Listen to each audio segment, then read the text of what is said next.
Welcome to the Leadership Table, where conversations inspire, lead, and elevate. I'm your host, Jason E. Brooks, bringing you insights from top leaders who are shaping industries through leadership, culture, and success. Today, we're honored to have Danny Klein, the editorial director at QSR and FSR magazines, join us, and he's joining us in order to discuss how communication shapes restaurant brands and the stories that we tell.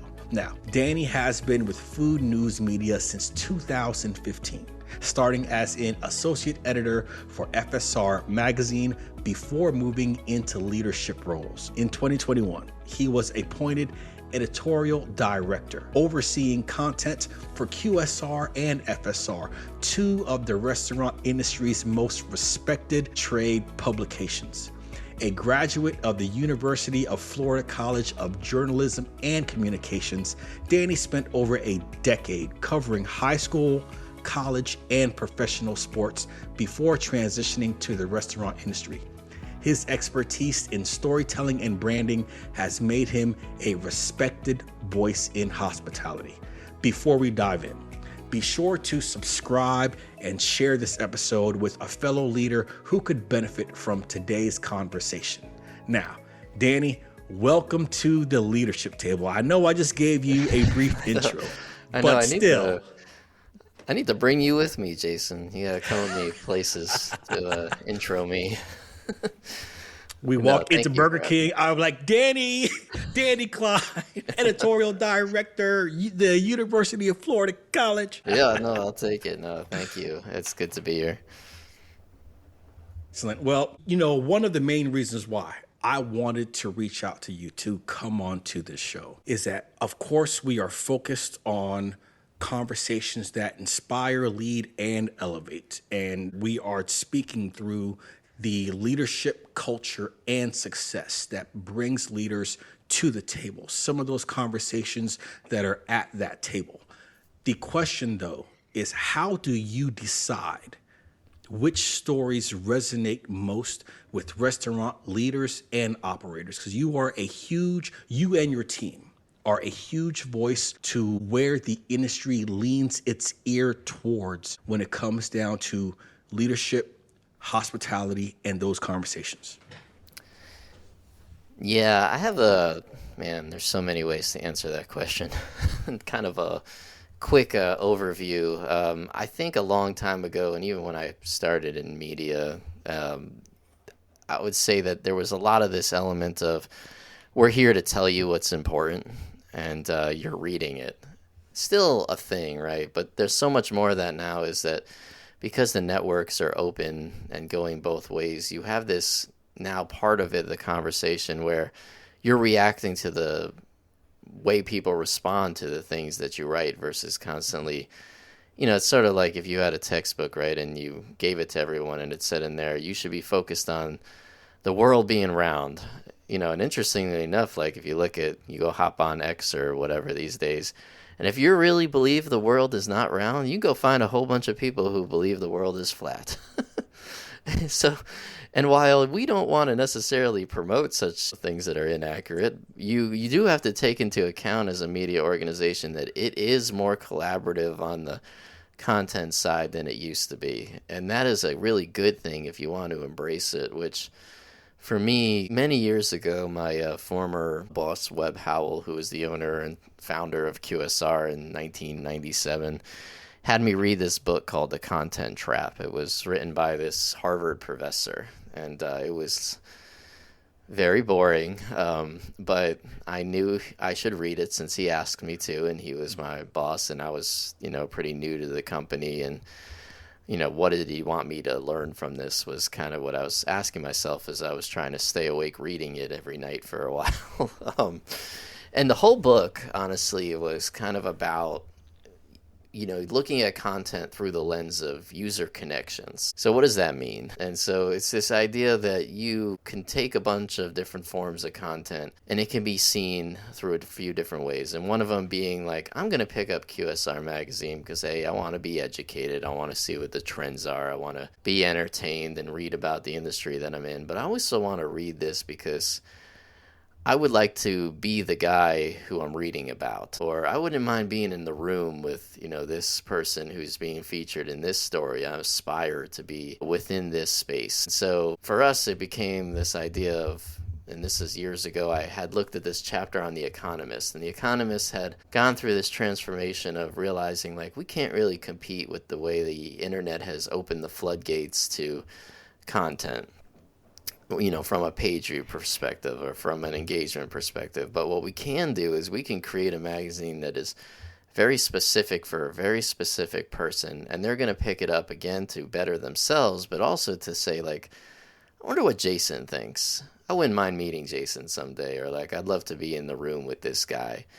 And so I wrote this mission statement, this whole thing of like, I want QSR to be the Economist of the restaurant publication world, but less pretentious. But the idea being like, let's create the restaurant magazine for the restaurant enthusiast, or restaurant nerd as we called it at the time. And then we went back and changed the wording because, nerd is got some weird connotations. But that really created this idea for me to start looking at, like, how do we pick what we want to write about? So here's a good example. 3 years ago,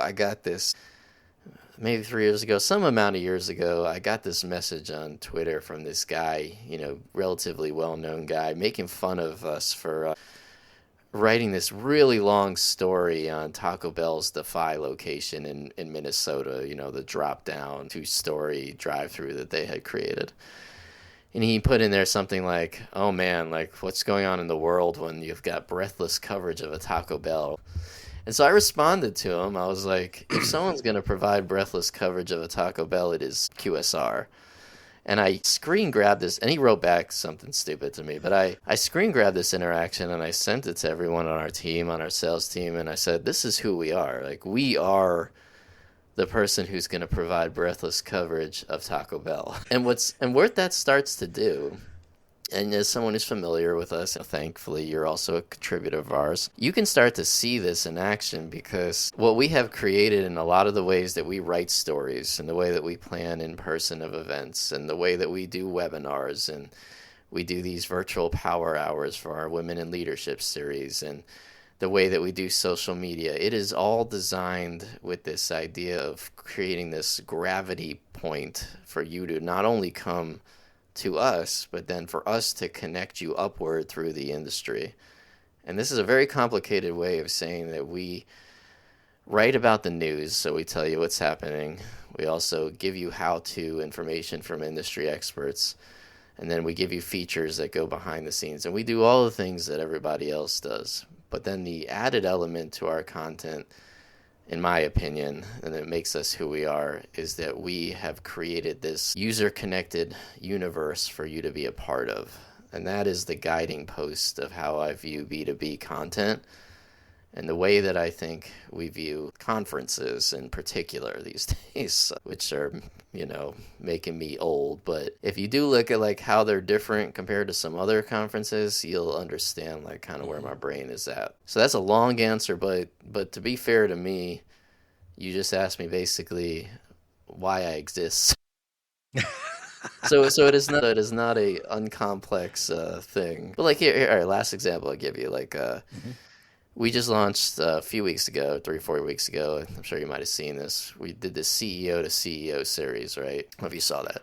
So I had been thinking to myself, I'm like, I want to do some sort of video. I see other versions of this from competitors. Nothing wrong with it. Not knocking any of these things. But like, what could I do that's QSR-ish, right? Like a version that feels like us, that I'm comfortable with, that I think serves like our broader mission statement that I'm telling you about. And it was to get out of the room. I just got out of the room, right? So I brought them into the Zoom call, 2 CEOs, and I shut my camera off. And the conversation is just the two of them talking for an hour. And it's very rich content, so it's that deep, breathless thing that I mentioned before. Mm-hmm. And it's also user-connected content. I didn't really do anything but give them that ability. And what you end up coming from that is not only really useful insights, but they appreciate that access to one another.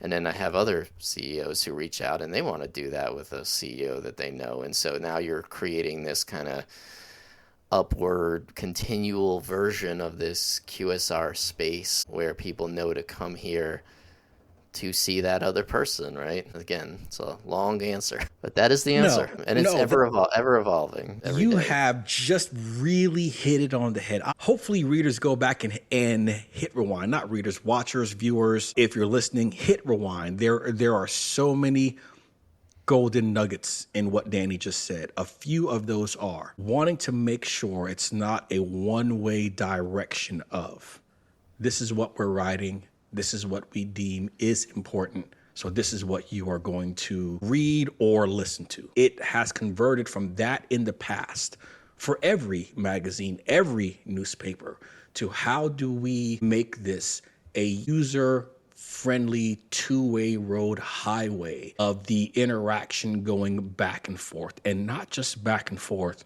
with the reader or the listener and QSR or FSR, but even stepping all the way into CEO to CEO, creating that room, that space for them to actually go over what's most important that's on their minds. And that is key, because whenever we think about what resonates most with restaurant leaders and operators, they should have the space to actually dictate that. They should have the space, the room, the opportunity to bring what they want to the table and to have those discussions, and then we can add value to it. So I actually love that. Yeah, and so you'll see this in a lot of stuff. So, like yourself, we have a lot of contributed writers, and so we're giving a voice to people from coaches to operators to vendors. And, vendors are always an interesting outlet to me, really one that you should tap more often, because if you think about like who's trying to figure out the solution, it might be the person who hears all the problems. So yeah, and we look at podcasts that way too. And, I interview a lot of people on there, and sometimes I get asked this question, like, what are the metrics? I'm like, I don't really know, but I do know that, like, I'm building the network. I'm continuing this conversation, and then when, like our event, as you might have seen the other day when I posted, like, I had to really think about this, from a perspective, again, of like other events I've been to and what I want to do. And I just opened the door to moderators this year. I have so year one, and a lot of this was just because it was bootstrapped and we were trying to figure out what was going on. But like our team internally, I was just doing what I see elsewhere. We moderated every single panel. It was crazy. It was 5 tracks at once, 2 days, and I must have done 20 of them. I don't remember. This year, we are not moderating. I'm not moderating, well, at least like from the panels themselves. I have a moderator for every single topic this year. And that is the type of thing I think, like, I find that to be very valuable to the network, to give them that opportunity. Again, not just to promote and amplify the people who are doing the moderation, but now 5, 6 people at a time. Every one of those groups, as you know from experience, they become tight, right? You gain the access and the resources to each other. And what the end result is now we have an event that really feels to me like less like we're putting it on and more like we just opened it up, right? And I had to, one of the parts of that is I had to take myself like off stage, and it's not, not that I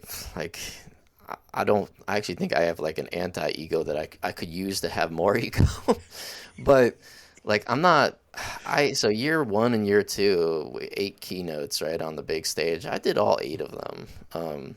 And it was good for my career. I'm not going to lie, like in terms of exposure. I'm not doing any of them this year. And it isn't because I didn't want to, or like I didn't feel like doing the prep work, or I'd rather sit in the back and watch. It was because I realized that this could be more valuable were I to become more integrated.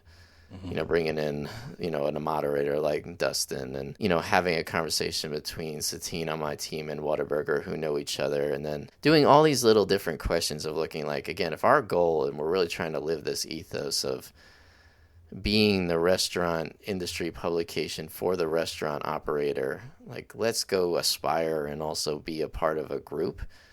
This had to evolve in that direction. And so I also, in terms of like speakers, I get asked this question every single year.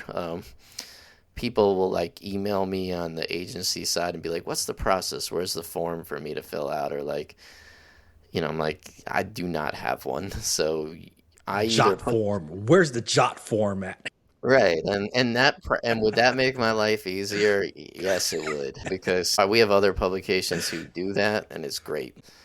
But I'm not willing to do it right now because I like this idea that like I put this call out on the LinkedIn, and I get people who come to me who want to speak that I have no idea who they are, never heard of them. I may know their company or their restaurant brand, but like we haven't interacted before. But like just having that open conversation, I think creates this version of an event that's different and people feel it. So like, so this year in particular, I got a lot of speakers who have not spoken year one or year two, who I've never seen speak at any event. I did a podcast with one of them recently. He's from Biscuitville, Charles, and he was just incredibly insightful guy. I mean, and I would have never had that opportunity had I not opened that up, because he wouldn't have sent some official communication through, whatever channel our corporate account had set up, like email wise or something, because I had never heard from him.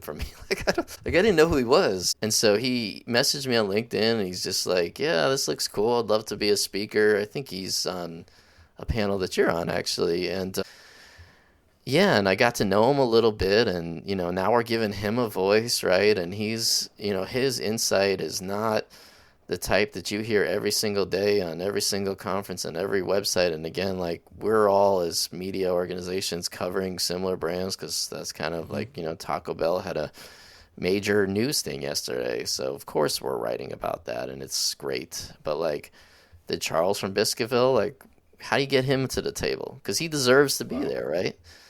And we're going to have more value as an organization having people like Charles involved and listening and being a part. So, yeah, you just got to keep those doors open and not let things get in the way sometimes, whether it is ego or, pay-to-play models or some of this other stuff that is just historically part of magazine publishing. And for us, I just want to create the biggest, most inclusive network that we can, and let those other things flow from there. And so I don't know if Charles will listen to this, but if you are listening, Charles, I'm really happy to have you on board. His podcast actually runs the week of March, and so everyone will look forward to learning about someone that maybe they didn't know before. Charles, I'm going to tag you on LinkedIn whenever this drops. But everything that you're saying, every one of us understands what that really means. And I'll put it in a different context. How many times have we been to a annual meeting or just any meeting, and we get there and we think it's going to touch on everything we've found important, whether in our job or role or industry. And then we get there and it covers all the crap that we didn't care anything about. And now we've spent all this time getting all of this information that wasn't truly important. What you've been doing with being able to create the space for that communication to come directly from the people that are out there doing it, it is different. I'm not going to say it's world-changing, Mahatma Gandhi type of, different, but I'm stating is... But it is absolutely helping to gain back time of not feeling like time is wasted.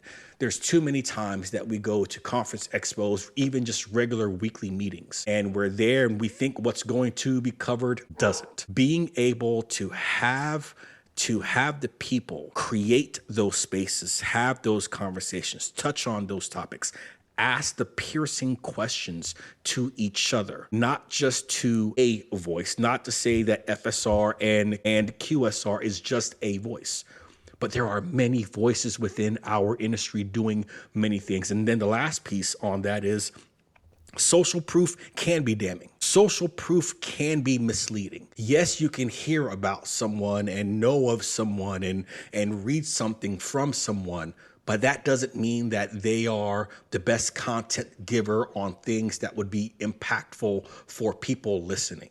So first thing is, Yes. if you are someone out there and you know what you know, don't be scared to reach out to other people that are in the industry. Your value to what we do in this space, in any space, is very important. Yes, there is that fear of rejection, but get to the table, reach out, say hello, raise your hand, because your information of how you see things is very important. Now, speaking of information, speaking of how we communicate, now, besides branding, talking to your team is very important. You lead a team of people within your role. Lots of restaurant brands do the same thing. And you've spoken with a lot of executives of how they try to get across their brand to their team and to their guests. What have you learned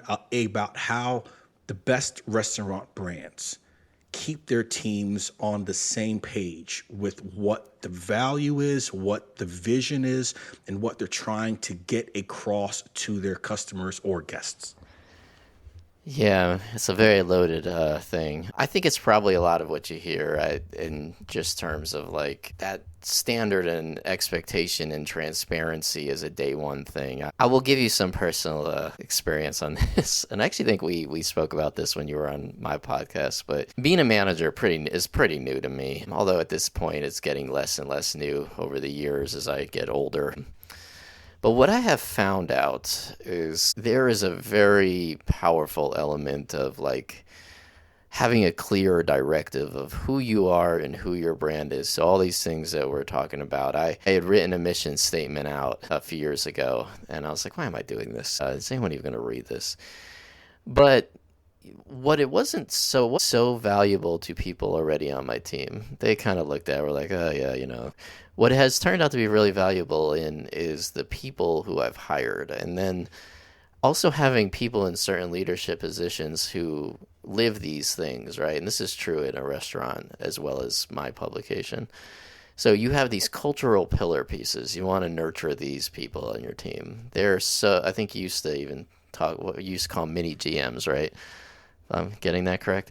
So these people are, I just had this conversation with our CEO recently about kind of going through some people I view to be these cultural pillars, right? So when I hire people, the more you get that person in place and the clearer you are about what that means, the less work you're doing really trying to manage somebody. And you're trying to say to them every day, how can we get here? How can we get there? How can we do this? So at our Women in Leadership conference the other day, whether or not this person realizes this or not, I was having a really good conversation with somebody who is a leader of a brand. She's awesome. And I just sort of self-selected her as my new mentor because I don't really have one. I told her this the other day when we talked for about an hour, like a follow-up call. And she gave me some amazing advice. And so I think a lot of times we need leaders to help us to take stock of like what we're doing. And then you just need people culturally on your team to put into the positions to get that expectation off the ground right away. And what you end up finding is you start to hire people like Satine is our newest team member. And she, right, basically, like, and 90% of this is on her, 10% is probably on us. But she went right off the gate. She was that person, right? She understood how we operated, what we wanted, and she went after it because she was motivated to do a great job. But she had that playbook, and she had Ben on our team and Callie on our team as sort of guideposts to be like, I should follow their lead. So I instituted these two people, and it goes down a ladder. Now you suddenly have this really high-performing, younger employee who I don't really have to tell her all that much what to do. I get to stand in the back of the room. Had a really interesting conversation with her. She moderated the keynote of our Women in Leadership conference, which is not easy to do. And I mean, she's 22 years old. She had never done it before. And I was sitting there and I was talking to someone else, and I was like, I could tell you, within 30 seconds, I knew she was better at this than me. And I am not upset about this. I'm only going to figure out ways to leverage that. But I can, like, she started talking at the beginning, and I turned to this person on our event side, and I was like, Satina's a better moderator than me. And she better than I will ever be. I don't have what she has. I could tell you right now. And she got off, and I didn't tell her that necessarily. I was just like, wow, you know, you did an amazing job. I know you were nervous. Like, you had nothing to be worried about. She said something to me like, well, you know, in my upbringing, in my life, like, doing a great job is the expectation. So I just feel like I went out there and did what I was supposed to do. And I was like, well, okay. You know, I guess that is, but part of that is internally too. Like, yeah, it's, you Hmm. know, her parents and all that, but it's also like she understands like what I expect of her, what our organization, how high our standard is with events, how much we care about the keynote person we put up there and we want to do a good job for them. And so that's, you know, that's kind of how I look at it, is that it is really this if you want high performing people, you got to have other high performing people. You have to have transparency and expectations and accountability. And you have to pay attention to people who are not high performing. You know, my new life coach, we were going over some things and she's like, well, ask yourself sometimes, like, how much time did you spend with, you know, X person trying to tell them like what you hope they can do? And then after a while, you might just be like, well, this isn't a capability question, it's a willingness question. And you just spent a month on this. And if you hadn't spent a month on that, and that person was like Satine or somebody else, imagine what you would have accomplished in that month instead of Wow. constantly trying to figure it out. And I thought, yeah, that's a hard reality. But you're correct. Because I look at it, it's like I got this like list of ideas, right? They can be bold, but like you could have went after that with the right person, and instead Hmm. you've been trying to figure out for way too long whether or not this person's even willing. So you really, so that's something I'm working on, is trying to learn how to you know, manage through situations of that nature where like somebody is going to be defensive of what they're doing, or if they've been doing it some way and they don't necessarily agree with you, versus like that other side of the coin, which is this is the organization you're coming to work for. And that's just unique to my situation. But I do think that in restaurants' case, that's when you see the best performing cultural organizations are the ones that Taco Bell told me this years ago, that they have the unique task in life of employing fans of the brand. How often does that happen in our world? Like you go to work for an accounting firm or a bank and you're like, "Oh, I love Wells Fargo. I eat here all the time," right? So like they have a certain expectation that on day one of people who come in the door and they're like, Taco Bell, I've eaten here my whole life. This is how it looks in my brain. And it is on them to either live up to that or to fall completely flat on it. And being a large franchise organization, of course, both things happen, but that's the like unique thing that a lot of restaurants have on the start of it. And if you look at Chick-fil-A, this is the gold standard example. It just is. No one's going to argue with that, right? People ask me all the time, how do they have such good hospitality or employees that are so nice? They brainwash them inside the office. No, Right, that's not what. exactly.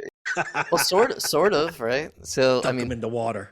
yeah. So number one that they do is there's two like anchor points. One is being the fact that they're owner operator led restaurants, so they're corporately empowering community driven leaders who are not necessarily like large multi-brand franchisees, and not that there's anything wrong with that, but these are like people who live in Houston and know the market and care about the people, and they get to pick the way that they hire and the wages that they set and the organizations that they want to donate to. So that's the start. And they pick these people. It's harder to get a Chick-fil-A than it is to get into Harvard. They pick them based on those kind of traits. So they're interviewing in the corporate suite on personality and leadership, and not necessarily on restaurant experience. They have enough systems and SOPs in place to train anybody to run a Chick-fil-A, you know, and then they make you work in the restaurant too, right? So that's like part of it. But and then the second thing that they do is they're very siloed in the way that they run their restaurants. So people have a very specific task. You're the person who greets people outside. You don't do five different things. So that's like their other kind of anchor point along with the technology they use. But more importantly, in my opinion, and the reason that this is true is because their cultural branding and who they are is so ingrained in the mind of every single person who Mhm. works there and comes to work there, that you know the minute you get there that that is who you are supposed to be, and they have zero tolerance if you are not. But they don't run into that all that much because you are not going to go work there if you are not a hospitable human being. You will not make it through the interview process. And you also understand that expectation because the commercials, the way that they come across, the experience you have from eating there. And so that, I think, is the thing for restaurants across the board, is like, you can basically have this feed itself if you are very set in who you are, and that expectation exists more holistically than the manual that you have to hand somebody on day one that they're not going to read. So that's my answer. That's a lot of pieces to that answer, but that's how I would describe it. You hit it on the head though, in talking through how restaurant brands keep their teams on the same page. One of the core nuggets that I took from that is your customers, your guests have to know who you are.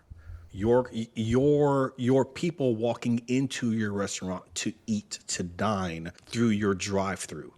They need to know who you are. If we aren't focusing on how we appear to our customers as a culture, that's where we go wrong with keeping our team on the same page, because our team is simply focused on tasks and duties. It's more than that. They are focused on tasks and duties and roles. The customer is more so looking at the image. Whenever we can get the image right, the culture piece for our team can fall in place sooner. You touched on something else. The core pillars within your brand and hiring people in order to fit those core pillars. They should be fitting in one of those 5, one of those 3, one of those 10, hopefully not 10 pillars. 10 pillars is way too many, but one of whatever number of pillars that your brand is, whether be it magazine, hotel, newspaper, restaurant. You should be fitting people into those pillars because you want them to lead in one or more of those pillars. If they don't fit in any, if they can't fit in any of those, why are you bringing them on board? Then creating the space for them to be able to help lead while using core people on your team to help keep up those guiding posts, to let them have the space without it feeling like top-down direction for them to grow and to help lead in it within a way that you didn't think of. Because you are right. Hiring someone, a bunch of Jasons or a bunch of Dannys, doesn't make sense. It's going to be so far leaning, the ship is going to tip over. You need to have that balance on all points of your ship in order to make it through those rough waters and also the calm ones as well. And then going through Chick-fil-A, that is correct. You can get hired in Miami, in Denver, in LA, or Fayetteville, North Carolina. 9 times out of 10, you know that you will be trained the exact same way. You know what that expectation is. But all of those things help to make sure that the brand, the team, and even the customers, they all get the same consistency of being on that same page. Now, I know we've gotten into this, but a few more questions. Yeah, you do great. You do great at storytelling, and storytelling is super important for brands. You did touch on this some when speaking through Taco Bell and Chick-fil-A of working at or eating at a Taco Bell your whole life. And then you have this picture in your mind. But storytelling is super important for all brands. How do restaurants use stories to build strong relationships with their guests and help stand out in the market? Yeah, I think it depends on who you are. I just went to this new ice cream shop open by my house. I had seen it in a dad's group, like a local dad's group that I'm in. Wait, hold on. We had to pause. Danny, you're in a local dad's group. Well, like a Facebook group, but I'm actually I'm a lurker in there. I don't ever meet up with them, which is on me, I guess. But I do like follow what they talk. They talk about like places to go, and so anyway, I saw this like ice cream place. They're like just open in Chapel Hill. It's lives up to the hype, and I went there. It had some like punny name. It was called Chapel Chill or something, and it was great. I mean, ice cream was really good, local. Zero storytelling inside the restaurant though, and I told my wife at the time, I'm like, they really could use like something in here, because I had read about them. Like I saw the storytelling outside. Like I looked them up, and it was made on site and all this random stuff or whatever. And it was cool. They were trying to they were seriously local, right? But you went inside, it looked like a chain. And I'm trying to give them advice. I didn't tell them. It's like I went up there and I'm like, I work at QSR. Here's some advice. But it was just something I thought. So like that's one side of it, of course. The other side of it is, of course, what you do on like social and marketing. And again, it kind of depends on who you are. If you're Wendy's, right? It's a lot different than like Pepper Lunch. And, Pepper Lunch's CEO, Troy Hooper, is a master storyteller. I told him this before, at least I think I have, and if I haven't, and he's listening, he knows I feel this way about him. But like, he has done such a good job of like getting his brand. Okay, so your earlier point of like meeting and putting yourself out there, it isn't just like him posting about what they're doing and what's going on, but like you can see in the interaction and the reaction he gets to news of like a new prototype or an opening. And again, like in the grand scheme of the world, like QSR industry is a large place. Taco Bell's want to get to 10,000 locations. They're talking about yesterday. There's already 7,000 or whatever the number is. Troy, I don't know what Pepper Lunch is at right now, but it's not a lot, right? And that's totally cool. They're on the journey, and they're big globally, growing in the U.S.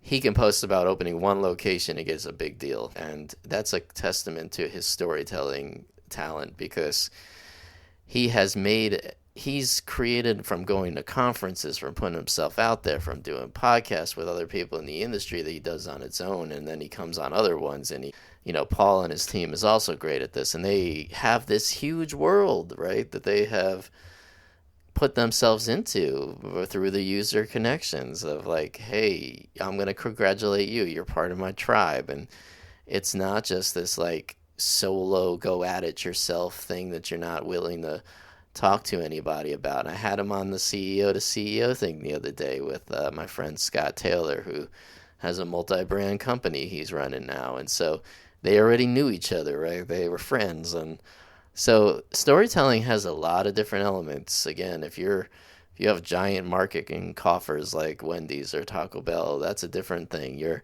showing up on social media and all different personalities. I mean, Wendy's is the absolute master of this, right? Their Facebook strategy versus their TikTok strategy versus their X strategy is just unrivaled in how great it is. And that's similar to like, a lot of brands, they show up in that way in their storytelling. Like McDonald's doesn't need to tell you their story. That's not how they operate or go about driving trial. And so again, it's like everyone is different, and you have to look at like, what are my goals? Are you the CEO of an emerging chain like Pepper Lunch who's looking to put yourself on the map and to get as many people to help you as possible from their insight, and to share that insight both ways, to learn about vendors, to figure out how this technology is working at Portillo's? Will it work for me? Things like that. That's just an example. But that kind of idea, again, he's an amazing example. I give him all the credit in the world. I sit there and marvel at it sometimes, and there are other versions of that out there. He's just I guess on my mind for some reason at the moment, but he's coming to he's coming to our conference, and he's we had a conversation about it a couple months ago of like, hey, do you want to be on this panel? And he's like, what if I just did this session on AI and I just gave him like open my playbook to people? And I'm like, that takes a certain level of something that would not have happened years ago. Restaurants wouldn't have done that. They just would not have said, here's how I do it, in a room full of other restaurants. Just wasn't a thing. I was like, hey, you're a competitor. Here's what I'm doing with AI. But Troy sees the value in that and sees that it doesn't have to come at the expense of him. In fact, he could become a better brand there. He could get the message out, get franchisees interested of other, people he runs into, or find his brand opening a location with a huge line out the door and having that chance to be celebrated. So he gets it, in my opinion. And a lot of people do. And again, if I were Taco Bell, I probably wouldn't do such a session, but I understand like the value. So you really have to kind of look at yourself, understand what is you're trying to do. But to your earlier point, I would very, very much recommend trying to have a larger network. Go talk to people, come to our events, come to our webinars, come to other things that we do where you will just have that opportunity to learn from somebody else. And you might have to teach them something, right? That's the trade-off here. But you will find at the end of the day, when you're running into a problem or you're trying to figure out which POS you want to use, the more people that you can engage with, and this includes vendors, just ask them for help. And that is I live this too in my version of storytelling. Is I was on another anecdote for you. I was on a webinar about menu trends recently that we were hosting, and ahead of it, I was just like, I don't know anything about this. I can write this article, sure, but I don't have any insight here. And so the two speakers that we had, which were both great menu people, I told them, I'm like, you have 45 minutes. Do whatever you want. I'll be here in the background troubleshooting the questions. But there is power in this moment for me to give this floor to you. I don't need if I had hopped on there and talked myself and I led questions and I played a very active role, would I have built my personal brand on some level? Maybe. But to me, it was way, way better for everybody for me just to give them that stage and to let them be the experts. And so that's my advice in storytelling is ask yourself who can help you? I ask it all the time. I'm always asking for help. I have 25 moderators this year because I asked for help. It wasn't any other reason. I got Dustin doing the main stage keynote because I asked him to help me out. And I thought he would do a better job. And I just thought it would be good for everybody. You gotta lean into people helping you out, and then you will find that it will help you too. You gotta give and take a little bit. I tell you who does a great job within the same circle of Troy Hooper when it comes down to storytelling, and that's Sean Walchef. Sean Walchef with Cali Barbecue. He started Cali Barbecue Media on the West Coast, and people are like, well, why the hell would a barbecue guy start a media company? And when we think about he's just a damn amazing. Yes. When you think about storytelling, we all think that, well, I told it to my team, now everyone knows my stuff, or I was interviewed on a podcast, so now everyone knows me, or whatever. That's a lie. It's false. It's not real. Storytelling in the context that we think that we may tell this once, but it reaches the smallest sliver of people that are out there. Storytelling is generated over and over again from campfires back in the caveman days, and that's how culture was actually built. It was actually built sitting around feasting over the day's kill of the foraging and retracing through what happened. And the moment that stops is the moment that it no longer exists. So even when it comes down to brands and people, that storytelling aspect is so powerful as what you just described. And it's not just telling the story of the brand. It's telling the story of how you connected with that brand in your role working for that brand or being their competitor. Whatever that story is, it helps weave that contextual thread that helps people to really see what the whole map looks like from different angles. Everyone will have their own different point of view, but that storytelling, that connection, helping to weave that picture, it is very important. And I'm glad that I can help to contribute articles to FSR in order to help give some of that context. I'm glad that you asked me to be a part of QSR Evolution Conference to help be on the panel to help weave some of that storytelling. So I hope all of the listeners really take away from this. We may be introverts. We may be focused on tasks and goals and building our companies or working for a great company. But building your community, connecting with your network, putting yourself out there, not too far out there, not 20 feet out there, but taking 2-3 steps further out of your normal routine in order to speak about your moment so that others can learn or answer questions when others have challenges. That also helps to that storytelling. Now, I know we are getting towards the end, but there's one question that I like to ask. I got to ask every guest this question. All right. So at the leadership table, we believe in conversations, of course, that inspire, lead, and elevate. What's one conversation, just one conversation in your career that profoundly shaped who you are as a leader?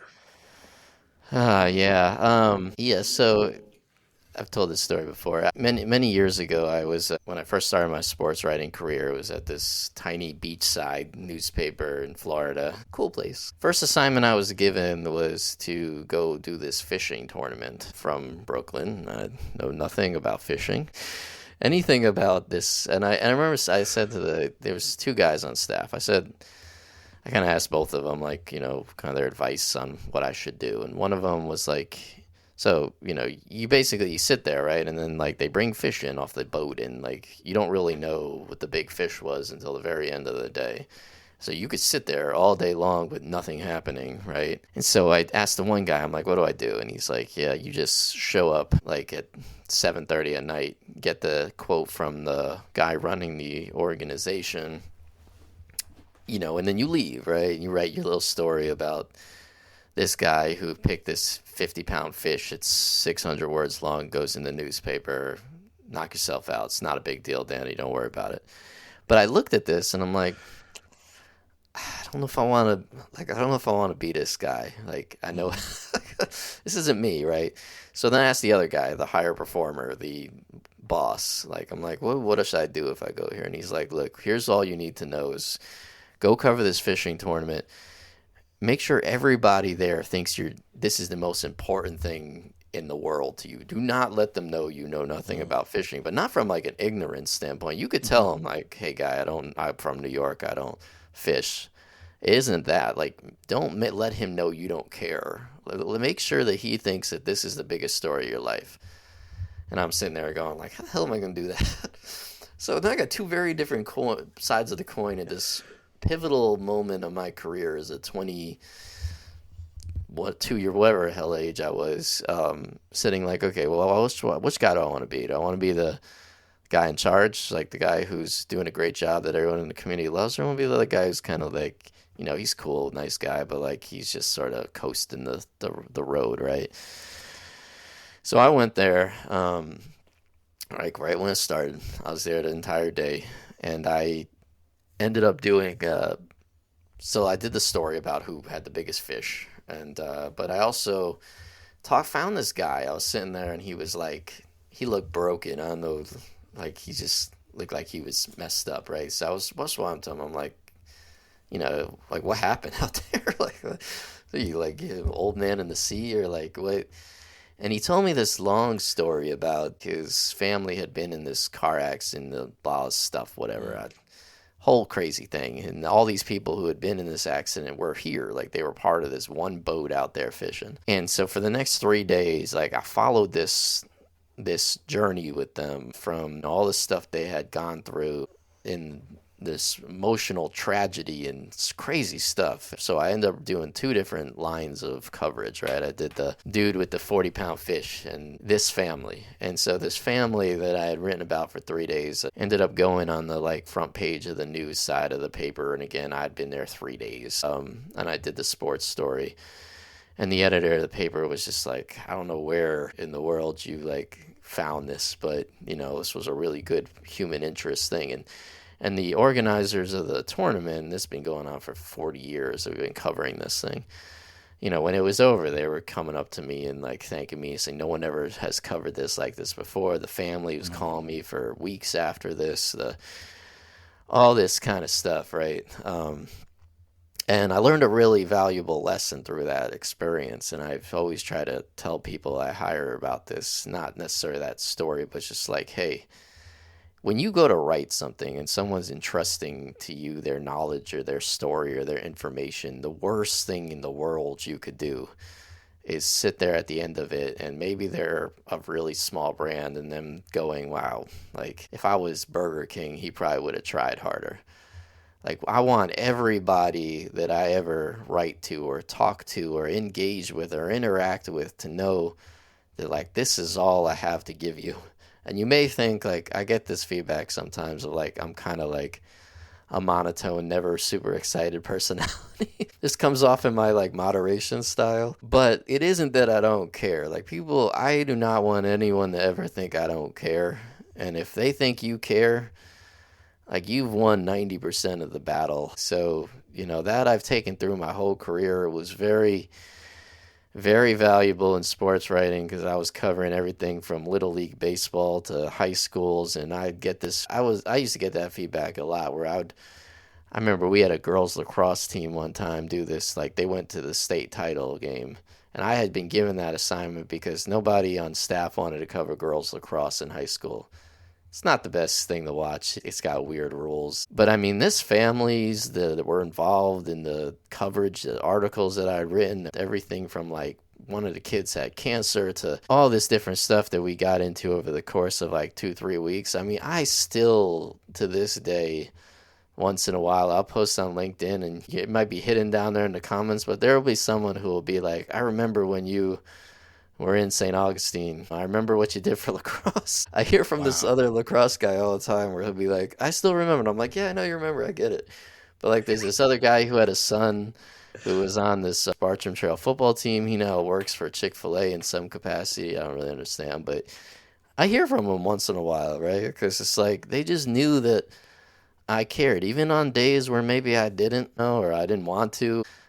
I don't like lacrosse that much. Not like I knew anything about it. I sure as hell don't like fishing. I don't knock people who fish. It's just like not in part of my growing up life. But you cannot allow your clients, who are in our case the people that we're writing about, to ever feel that way. And so that to me is number one, 100% the most important thing as a journalist that you can do. I tell every young intern I have this, is that you have to, and you cannot I had this happen to me. This will be my final anecdote of the day for you. This guy sent me a story once. He used to work for me, and the email in his subject line said something like, I know this isn't good. I'm sorry. I ran out of time, but this story sucks. And I tell him back, I'm like, look, if you ever tell me that again, like you're not going to work here, because you might as well have just told me this is the best story you ever wrote, because if you think that way, like, it's not okay. He ended up not staying around very long, thankfully. But moral that is, like, that is my one thing. Do not ever appear like you don't care. I have no tolerance for it. I don't care what industry it is. I don't care what we're doing. I don't care if you're moderating, speaking. And I am very much a closed circle person, where I will be very loyal to the people around me. And I get asked, like, how you get a speaker? And I'm like, because he's helped me, because he's open with me, because we have this back and forth that I trust him. And I will do the exact same thing on the other side of that equation. That if I don't think you don't care, I don't think you're supportive, if you don't want to be a part of it, you can go somewhere else. So that is my gospel of leadership, is treat everything like it's the World Series, even if it's a fishing tournament or Little League baseball. That's my this is exactly why I wanted to have you in the seat at the table, in order to give this perspective. We have talked about so many great things. I'm not going to go through everything again right now. But before we wrap up, because I know you're busy, I know our listeners have probably parked their car before going into work because they wanted to hear everything. But before we wrap up, how can they connect with you, learn more about you, your work, the magazines? Yeah. Well, me personally, LinkedIn, I is the easiest way to get me. I'm not really on other social media currently. I do have an X account, but I'm a ghost. So LinkedIn, obviously, just find my name. But otherwise, QSRmagazine.com and FSRmagazine.com, I would personally suggest signing up for the e-letters. They're both free. You'll get Jason's content. You'll also see other things, because a lot of times people are like, how do I know when to register for this, or how do I know to apply for young leaders, or how do I know whatever it might be? And I'm like, that is where like I send that out every single day, so you get. FSR is 4 days a week, QSR is 5 days a week, so it's 9 of those a week. And in those 9 e-letters, we will keep you posted on every way to get involved that we have discussed here, from under 40 lists to whatever, right? All the different things that we do. So that is the way I would say it. Go to our websites. Of course, register for our conferences, which are now open, QSRevolutionconference.com. Mm-hmm. And the Next Gen Restaurant Summit, which are co-located. But yeah, you can register, but if you ever have any questions, I'm always around. I try to be open to these things as long as you're not selling me something, because here's the one thing that people don't realize, Jason, is that I don't have financial power. So I get these companies all the time on LinkedIn who drop in there and they're like, I see you work at, the media. Can I sell you printing? And I'm like, you don't realize, like, I don't buy anything, so no. I don't have that pull like that. Right. I'm just here to help for the content, right? Not exactly. for selling or buying things. Right. So as long as you're not trying to sell me something that I can't buy, and it's not that I'm ignoring you, I just literally can't buy it. Please reach out, DM me or whatever. Happy to help. Love it. Well, to our listeners for today, we have explored how Danny's dry humor has caused him to be a ghost on X and on everything else except for LinkedIn. And we also explored how communication shapes restaurant brands, leadership, customer loyalty, and team member loyalty as well. Danny, thank you for sharing your expertise with us at the leadership table. And again, to our listeners, if you found value in today's conversation, be sure to subscribe, leave a review, and share this episode with a fellow leader. You can also visit us at www.jasonebrooks.com for leadership insights and resources. Until next time, keep leading with impact, and remember, manage, lead, coach, repeat. Thank you, and have an excellent week.